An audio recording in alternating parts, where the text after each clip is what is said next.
Three times in his career, my guest today saw a structural shift in how the media sector works before anyone else could actually identify it.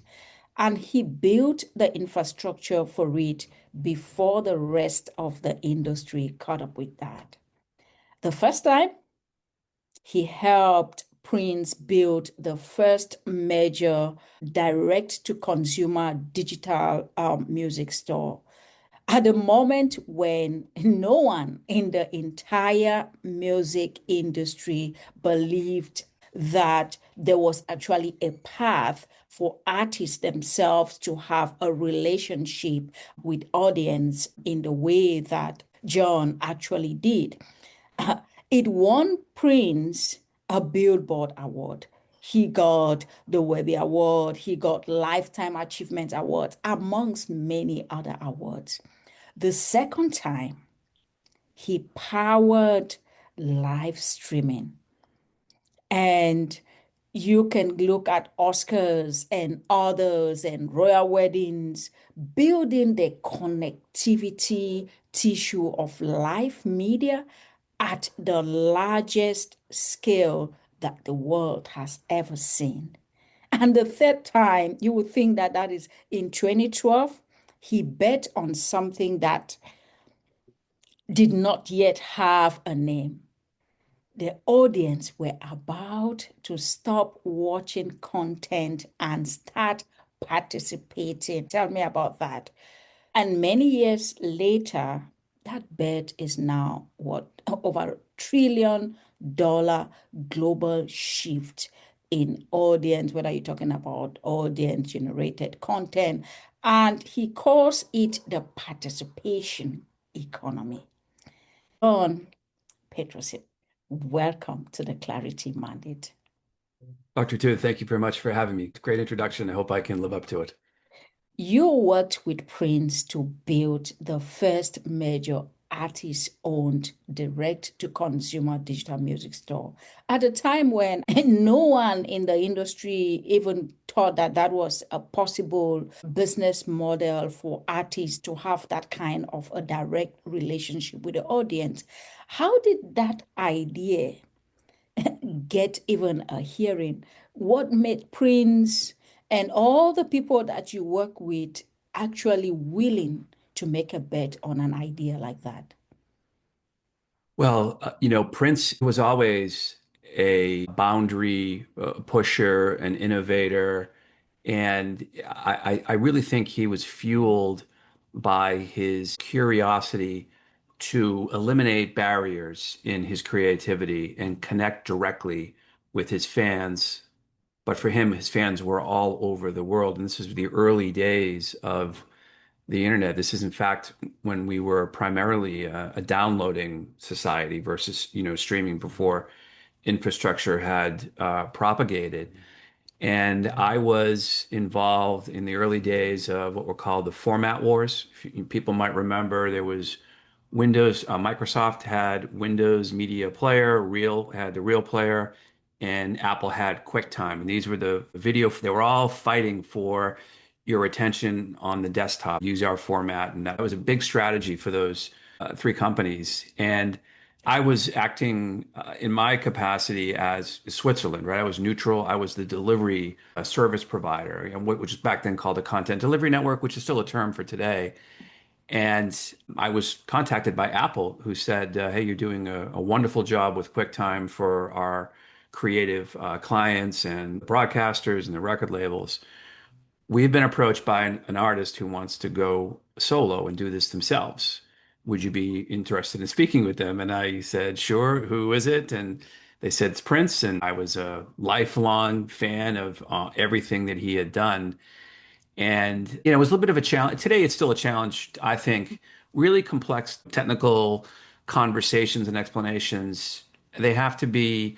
I like the reason I named my company Bulldog. Bulldog is kind of what you see is what you get. And I wanted to dispel some of the myths around technology and try to make it as explainable to somebody as I could. And trying to go back and forth with his team. I was involved in digital rights management, kind of anti-piracy.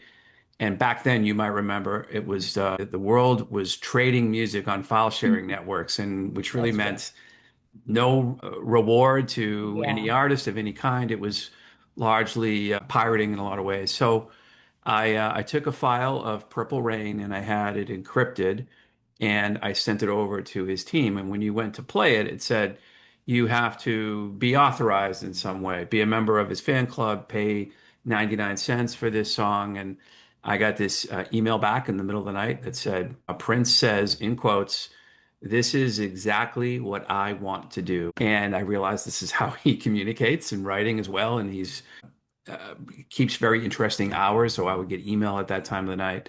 And we quickly got to a deal. And I built him this direct to consumer music service called the Musicology Download Store. And I was blown away. Filled it with singles, with audio tracks, full length records, clips and performances of him performing live. He wrote two songs a day throughout his life. And he had this legendary thing called the vault. And he would just Wow. literally had a Wow. vault with a key and Wow. he would put all this into it. And when he had this connection that we had built for him, he maximized it and he Wow. delivered massive amounts of content to his fans and then came back and challenged us and said, Hey, I'm about to go on a big tour. And now I want to take the best seats, whether I'm playing Madison Square Garden or the Staples Center, and I want those 3, 4, 5,000 seats to be available exclusively through my fan club. So we had to build a ticketing platform as Wow. well, which the way he directed it completely was a countermeasure to ticket scalping because you had to buy it through the club. And when you went to Staples Center or Madison Square Garden, there'd be 20 windows Yeah. and 4 or 5 of them would be just for Prince fan club. And you had to walk up with your driver's license and your credit card to authenticate yourself. So that opened my eyes to the possibilities of what technology could do Wow. for a personality of that stature and how they could empower he or she to connect with anybody anywhere in the world. And that was a real, I think, eye-opening, monumental shift in how I looked at technology and how I eventually would walk through the parts of my career. Wow, amazing, John. Thanks for sharing that story with such clarity. And you have described the shift you're living through now as moving from passive broadcasting to what you now call the participating or participation economy, where the audience stops watching and starts participating. So I would like you, in the interest of our listeners, to define precisely what does a viewer do differently when they are participating rather than watching, because right now we have lots of information overflow and everything, but what is really participating? What does that really mean? And why does that difference actually matter commercially, if you might look at what it means and what is the commercial implications of that? Yeah, so I've executed hundreds, if not close to 1,000 live streams over my 20 years. And it's an industry that's only been around about 20 years. So it's, to me, I've been able to observe what transpires in these live broadcasts. And what I started to see was the audience really didn't want surveillance video or a webcam, and they didn't want someone just taking a TV feed and quote putting TV on the internet. They wanted collaborative, participatory experiences. And that was largely fueled by the experience economy, where you had these younger consumers who valued a shared experience with their friends over a material purchase. And that translated into digital and streaming experiences where they do want to have a social channel where they can chat. And I realize that's critical. Beyond that, curating that social channel to where the conversation is related to the video and it doesn't have trolling and all kinds of off-topic commentary. When the conversation is actually related to the video, it creates a higher level of engagement. And then we also realize how do we really affect that participation? and turning on tools that allow for not just chat, but polling, trivia, graphics, calls to action. You've now transformed the viewer into a participant in that experience. And that leads to a couple of transformational shifts. One, you and I are more likely to come back to a future broadcast because it does have this level of interactivity. Two, I could say, hey, Dr. Toot, I'm enjoying this really fascinating live experience, and it's allowing us to comment and chat and answer trivia. Come join, so the idea that people would now invite their friends along as well. And then the final thing, which I think really drove my business, is that it unlocked watch time. And we as a society have dropped down to, I think, at the beginning of this century, the average human attention span was around 12 seconds. It's now dropped down to about 8. And brands are trying to get attention and they're suffering. They can only get a matter of seconds. And what I found out was the cross section here was getting brands to direct their advertising and sponsorship dollars to this medium because it unlocked these really powerful watch times. And it would also create more content for the consumer, an interesting concert in an interesting part of the world that you normally wouldn't get to see, or maybe it's a product launch or a movie premiere or something to that Wow. effect. And that chain reaction leading to watch time, I think, has really transformed the live space. But it all comes back to your point here is a collaborative participatory experience is far better than just a passive surveillance video experience. Wow, that's so powerful. And I think that even the consumers feel empowered. They feel like content is not just pushed at them, but they are actually co-creating that content, and that's quite empowering. But you, John, sold companies to global giants like Google, amongst others. Then you sold your business to AEG and you became a vice president there. And then came 2012, you left and you started Bulldog DM from scratch. And you bootstrap the company for over 13 years now. Most people who has reached the level of success that you had in corporate would prefer to stay in that environment where there are systems and you are an executive and you're part of the directors. So, what made you to walk away from the security, the systems to build something independent? And that was actually not proven at the time. Well, you're right. I sold my business to AEG and I was operating a business there. And AEG is a live company in its DNA, right? The world's largest presenter of live music and live sports, the number two company behind Live Nation, owners of a third of the LA Lakers, the Kings in MLS, the Kings in NHL, Galaxy in MLS, and things like Coachella and LA Live, the whole campus. Mhm. So for me, it was kind of heightened my awareness and also access to just this growing live events community or just overall industry. And at the time of the acquisition, I had gone to YouTube and said, this is a business that you should contemplate. You're an on-demand platform, but you'll be able to, one, bring really engaged audiences to the platform for these live experiences. And then when the live stream is over, they can then enjoy content related to that experience from on-demand content. And we had this kind of proof of concept with Alicia Keys performing at an AEG venue in Times Square and brought to the viewer on YouTube by American Express. And my team executed and produced all the live multi-camera video, the live video player on YouTube, the conversation widgets. Yeah. And at the conclusion, YouTube came back to me and said, "You were right. We had a very happy audience of viewers. We had a delighted music artist in Alicia Keys. And by the time the concert ended, the pre-sale of her new record was trending the top 10 in iTunes. Back then, it was kind of iTunes space. And then they said, we had a really happy brand at American Express. We want to be in this business. But we don't do on demand. We're a lot. We don't do. We're an on demand company. We don't do live. So I struck a deal with YouTube, and for about 3 years, knowing they were eventually going to build out their own technology and their own stack. We powered everything on that platform. So that was things like Coachella, Bonnaroo, Rock in Rio, Royal Wedding, product launches. In addition to the other business I was doing inside of AEG and then my external clients, I thought, wow, this is where the world is headed. And the world won't be just AEG experiences or just YouTube experience. It'll be other forms of content, other different promoters. It'll be different places to consume it. And I thought I want to get ahead of that curve.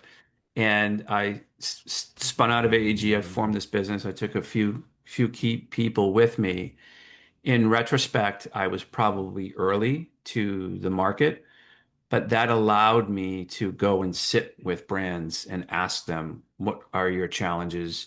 What's keeping you up at night? What hurdles are you trying to overcome? And I heard this recurring theme of we have to deal with cord cutting, brand safety, and ad blocking. And so it's very hard for us, on top of that, to get our heads around this younger generation that is prioritizing the experience economy. So if you can help us do that, we're all ears. So I decided that having the time to take those meetings and do that listening, and then build a strategy that addressed those challenges, that helped us put us on the map and get us into business with some of the biggest, brands in the world because we had, I think, gone through that process of, hey, I'm an early entrepreneur. I've got to get my bearings very quickly because I don't have investments and you know how that world works. And fortunately for me, I really leaned into people like Mark Cuban who espoused understanding customers, not being afraid to make mistakes, and really built in emphasizing sales, right? Because if you have customers,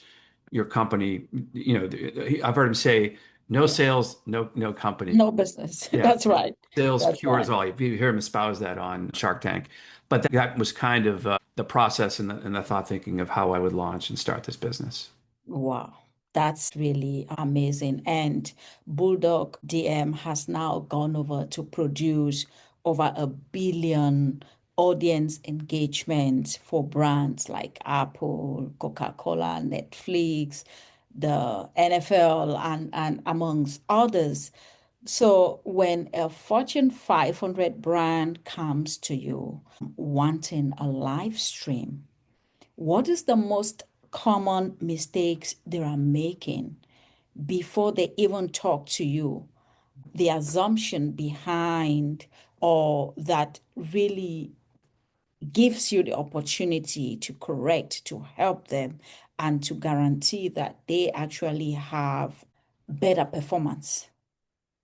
I think it comes down to the best practice that we evangelize is just that thesis of transform that viewer into a participant. If you're able to do that as your foundation, possibilities open up, and there's a lot to accomplish there because we're also working with them on the idea of not just doing this once, but making it an actual practice. I think with a brand like AT&T, we've done, I think, 24 live streams in our time with them. And when we got into business with them, they had just signed a corporate sponsorship agreement with the NBA, and they also had a pretty large agreement with the NCAA for some of the big things like the Final Four and the Mhm. college football playoffs. So we would go to these experiences with them, and the idea is, and this is, I think, the blueprint for brands. Brands are very big marketers in the world of experiential. It's very important for them. They're realizing, wow, the consumers want to have experiences. It's like their biggest priority, and we're able to help them amplify that. It's kind of like the idea of Coachella. It's 125,000 people, but you've seen public stats that say, the year Beyonce performed, there were 89.2 million viewers on YouTube. And the idea for brands, even that's the grandest level you could execute at, but just the general notion of taking your experience and amplifying it to 10 to 20x size your audience, but also driving a watch time that is beyond little microseconds. It's 5, 10, 15, 20 minutes. That's getting brands to think that way. I think I would classify or answer the question saying That's the biggest challenge, and some of the misconception is you can't just put up a webcam and think that it's going to take you to the next level. Because consumers are savvy, they understand it. We've all come through the pandemic where live streaming became a global adopted user behavior. If you were a grandparent, you were Zooming with your family. If you were a child, you had to take distance learning. Anybody in a corporate environment now had to attend trade shows virtually. So everybody figured out how to open a link and play video and then participate, whether it was Zoom or Google Meet or all the 4 or 5 other Microsoft Teams platforms. And I think kind of driven the industry. So brands now today, I think they're very open to listening. Hey, help us not only do this, because I think I see a big shift to authenticity. And it's hard to fake something that's happening in the moment. And people don't mind if there's a potential glitch or someone loses their train of thought in a conversation. It shows them we're kind of all in this together, even if it's a couple years ago. I always use this example. Adele was performing at the Grammys and it was on the stage away from the main stage in the middle of the arena, and she was with a piano, and she's 10 seconds into the song and asked to stop the song and reset the piano and start again.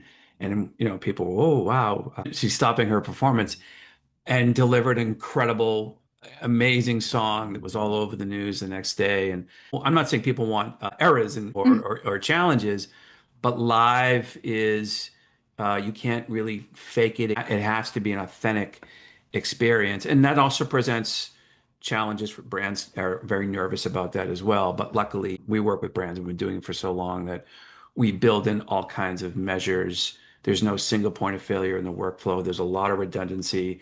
And also, I always say there's 3 things you must do: rehearse, rehearse, rehearse. And that eliminates a myriad of problems. But I think that's been the thought process I've seen brands go through. Wow, that's amazing. And bringing the authenticity to everything. It's because we are, and now that takes me to the next question, because now we are in the AI era where people are really battling. And if you look at AI now being layered into live streaming, personalizing recommendations, driving real-time product suggestions during live streams, even helping product development producers to produce content.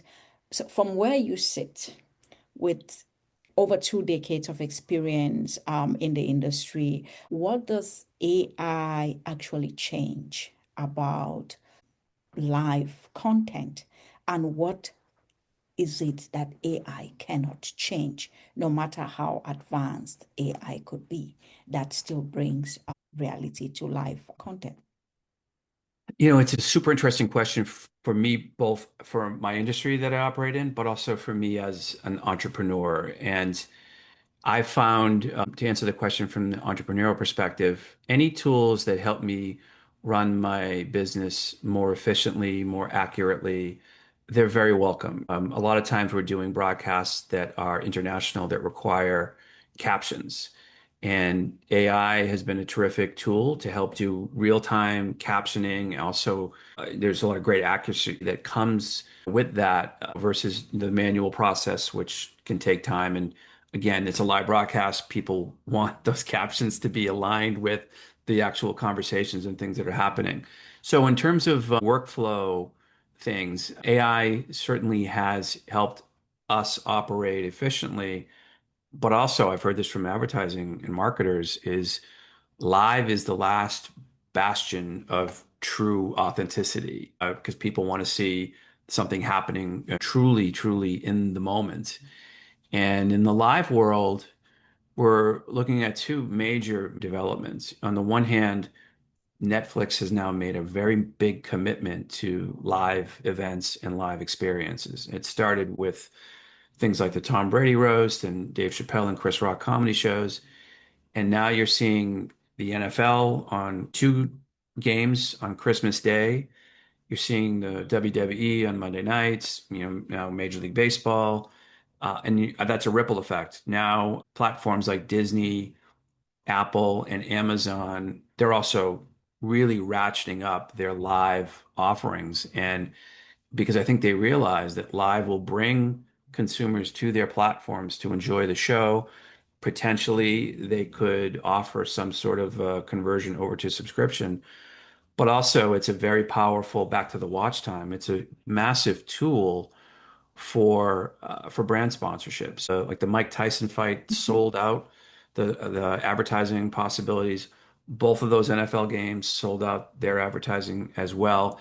So it's also, if you're a shareholder, obviously you want to see the stock perform well, and this layer of ad-supported sponsorship dollars is a whole massive new opportunity for that. And then the other dynamic, ironically, is the advent of e-commerce live streaming, which in China is a estimated 400 to 600 billion dollar business, and that's now propagating out to other parts of the world. Here in the U.S., TikTok Shop started in September of 23 and will do reportedly $26 billion this year, which is more than the e-commerce business of Target, Wow. Lowe's, and Best Buy. So we're seeing younger consumers now have, I think it's 58% of millennials have adopted live e-commerce shopping, and 80% of Gen Z. And now because they can ask questions, and this goes back to, I think, the question about AI. Yeah. You're having a host talking, and they're telling you a story versus really selling you a product. And then they'll introduce, hey, by the way, this is the product and it is available right now and it's 24% less than it normally is. You can ask questions. Oh, does that come in blue? Is the waistband, is it elastic? How long will it take for, shipping? And the one of the interesting outputs there is that it's reduced product returns by 40% because they have that moment of true Mm. interactive conversation happening. And so I think it's interesting, right?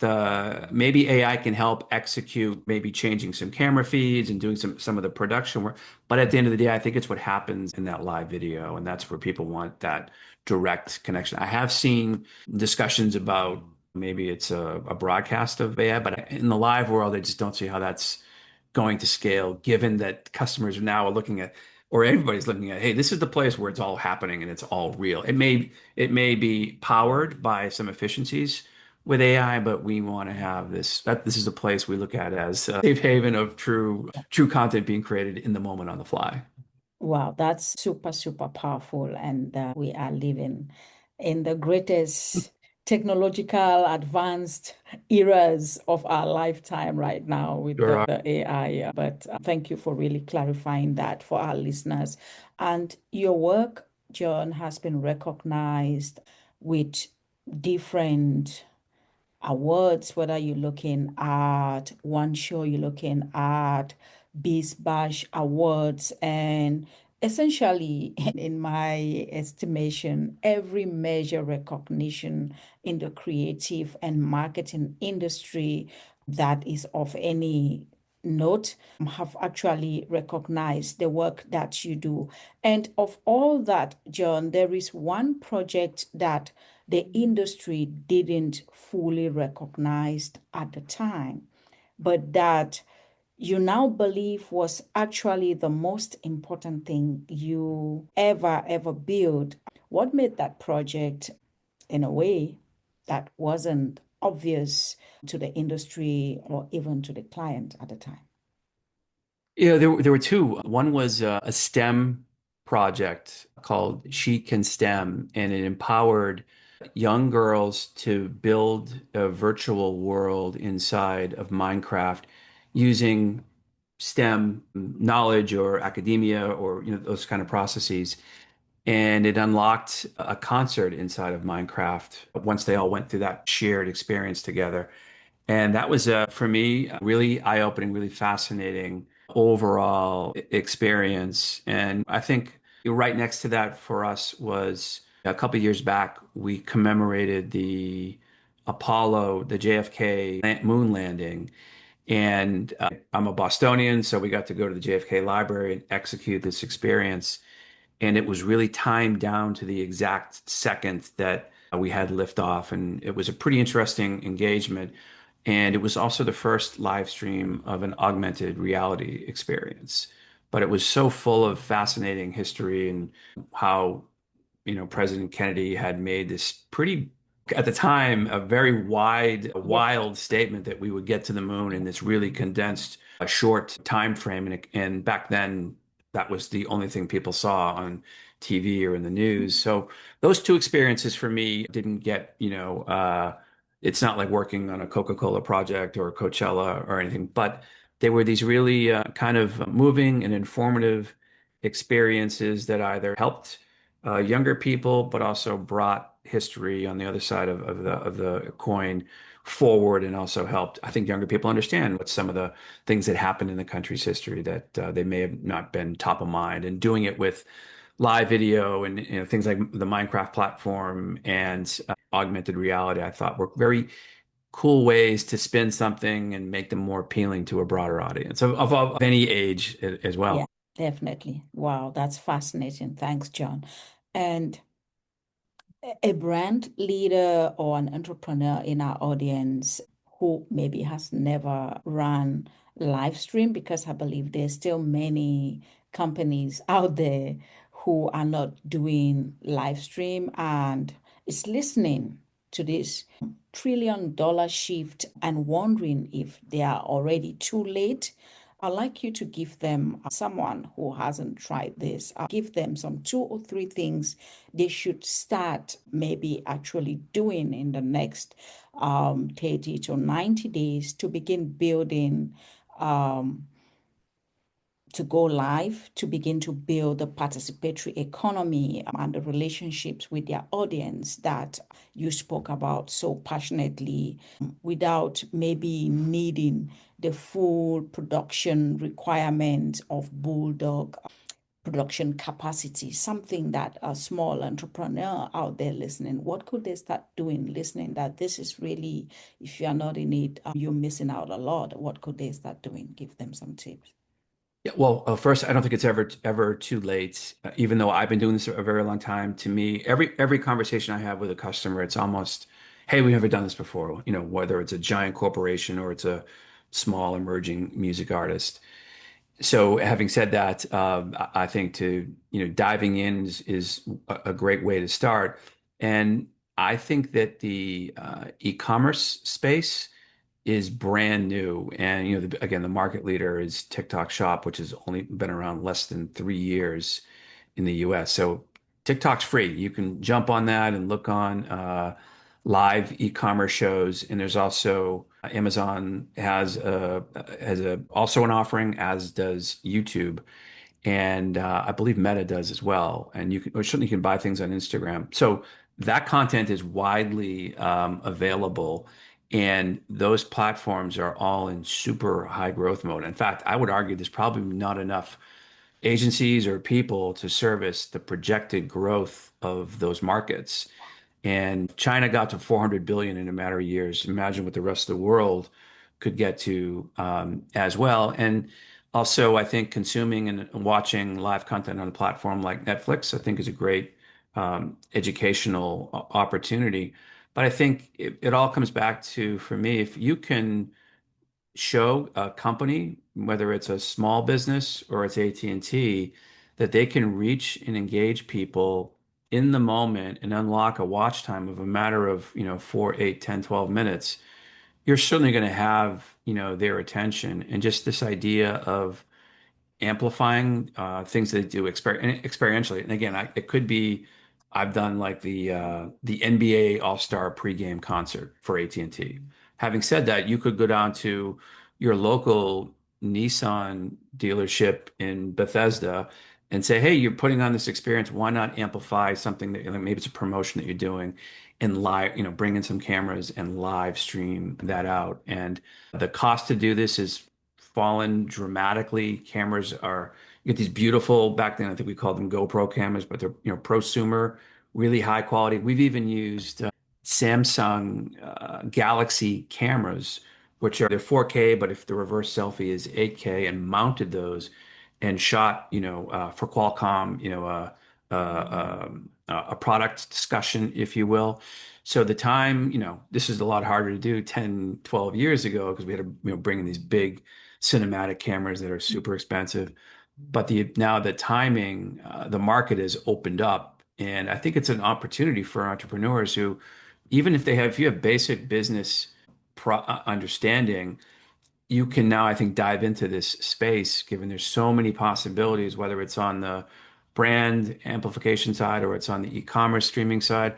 I just got into business with a former NFL player who just started a beach football league. So it's full tackle football on the beach with, college or ex-pro players, and it's emerging sports leagues are propagating everywhere. Like flag Wow. football is now incredibly popular, both for men and for women, for Wow. boys and for girls. These organizations need help with video and getting their video experiences up and running. So it's an interesting time, but I highly recommend for entrepreneurs those kind of tactics and those kind of research possibilities, and they're all out there and they're available. Wow, thanks, John. That's so kind of you. And we're going to be putting John's details in the show notes. And if you need to reach out, if you need more help, he's been so kind to give you some of those tips. And I think he would even give more. The name of this podcast is The Clarity Mandate. And I believe that there are moments when clarity becomes not optional. Clarity becomes the only way when the shift is happening either in front of you or with the things that you are building, and you made that call correctly in your case 3 times. 3 times across 30 years with Prince, with AG, and now with Bulldog DM. What do you understand and recognize about those moments? What they felt like, how you know it, like how do I know it? And what it really costed you to take actions, because I believe that some of them you might not have been quite sure, is this the right thing to do? That you could only have learned doing it, because it's only in hindsight, once you've done that, you can look like and like, wow. Yeah, I think looking back, I could make this statement that starting a business can also be terrifying. And if I look back on actually taking the steps to do it, now I wish I had done it sooner. And a lot of that is, I think, rooted in the idea of listening and sitting down with a company or a potential partner and saying, what challenges are you facing? And I think that more often than not, they'll tell you. And luckily, I had the benefit of coming out of a big company, and I had some contacts who would actually take an informational meeting. But I think, general humanity, people are open to being helpful and sharing, provided you're not infringing upon a lot of their time. But again, I also looked at the career of somebody like Mark Cuban and really informed how I would approach this space or just any space, but not being afraid to fail. I think you learn so much from, and we make plenty of mistakes and probably fail far more often than I succeed. But I remember someone, that's somebody famous, but said the most important 10 two-letter words in language today are, if it is to be, it is up to me. And I felt like that has been a real kind of driving force. No one's going to come and just give me money for the sake of for other reason. And also, when you operate a company, you have employees and healthcare, and you have to execute. And that's certainly a motivator. Yeah. But I think those words, if it is to be, it is up to me.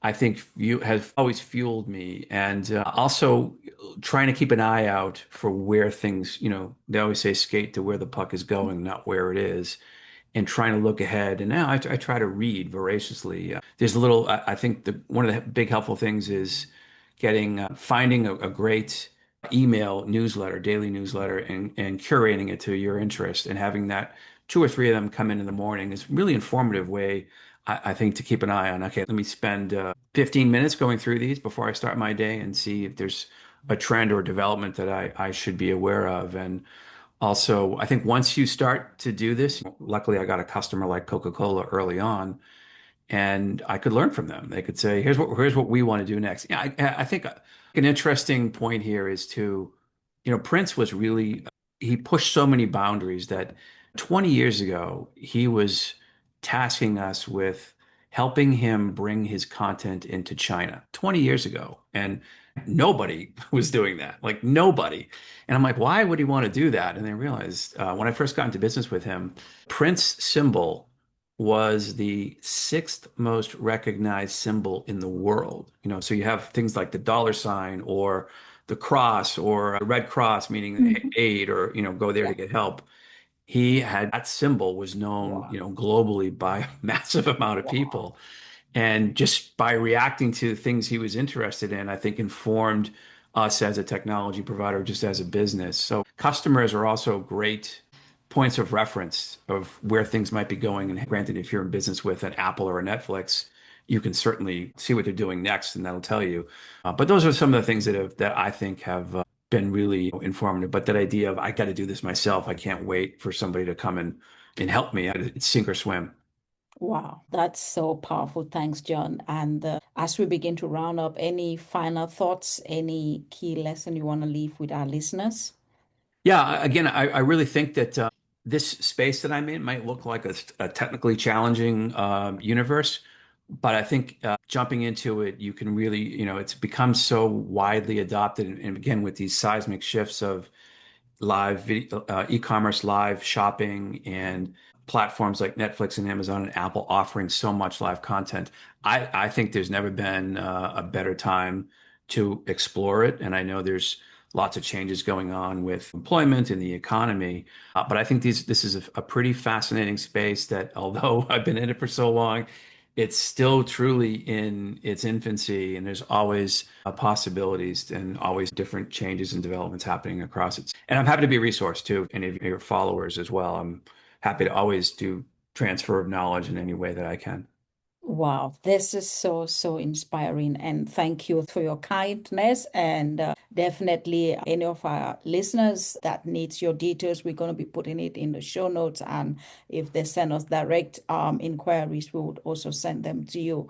So, we have been having a wonderful conversation with John, who has been a pioneer who helped Prince rewrite the rules of the music industry, who built the live stream infrastructure for the world's biggest stages, and who bet more than 13 years ago on his own career and made a shift, and which has now led to him building this trillion, over $1 trillion, or unlocking over this $1 trillion global participating economy, as he puts it. So, three times, John, you saw the shift before it was obvious to most people, and three times you built anyway before even the proofs of concept existed, because waiting for the proof in a world that we are now, even accelerated by AI,